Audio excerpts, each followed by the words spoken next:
Am I the a-hole for laughing in my SIL's face when she DNA tested my daughter? I, 30 male, have a daughter who's 6.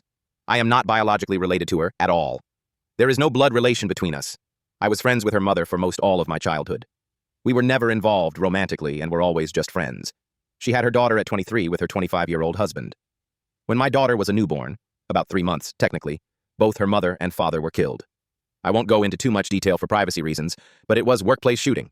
My friend and her husband had worked in the same building and were both killed. Both my friend and her husband had grown up with less than ideal families and didn't have any siblings, so there wasn't any next of kin for their daughter to go to. However, because I was close with them, I was able to adopt her. Even though I had been iffy about the idea of kids, I didn't want their daughter to grow up in foster care or around people who didn't have a connection to her bio parents, so I stepped in. My parents and siblings know that my daughter is not my actual daughter, biologically speaking. My daughter, I'll call Lily for the post, also knows that she's adopted. I never really hid the fact that she was adopted. She knows her parents are dead and were killed by a bad man. But I'm saving the details for when she's older. Lily does not look like me at all. She looks exactly like her mother and biological dad. Most people assume that I'm her bio dad and that she just took after her mom. I don't ever really correct this when and if people assume this because it just seems unnecessary.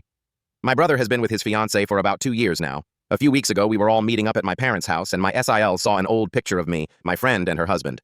She pointed to my friend and asked who she was, and I explained that was Lily's mother. SIL got quiet and stood in front of the picture for a while. I didn't think much of it. To clarify, she knows my friend died, but I guess didn't know that she had been married, or that Lily is not my bio daughter. I suppose she assumed my daughter was mine, and my friend's biological daughter. My SIL got a DNA test done on my daughter behind my back. She used my brother's DNA for the test, and when it came back that they weren't related, she knew that meant me and Lily weren't related. She came up to me with the results and waved them in my face, saying that I was taking care of a dead woman's affair baby. She said this to me in front of my daughter. I just stared at her for a while before bursting out laughing at this. I told her I knew Lily wasn't my biological daughter, and that this thing called adoption exists. Her face went red and she stormed off. My brother is mad I embarrassed his fiancée, but I said she embarrassed herself by DNA testing a kid that isn't hers and then parading the results up to me. What did she want me to do? What was her goal with this? Did she want me to break down and abandon my daughter? My brother said she thought she was doing the right thing and called me an asshole. I don't feel like the asshole, especially considering my SEL was the one who stuck her nose where it doesn't belong. I'm asking for Reddit opinions, mostly just for validation. So was I the asshole?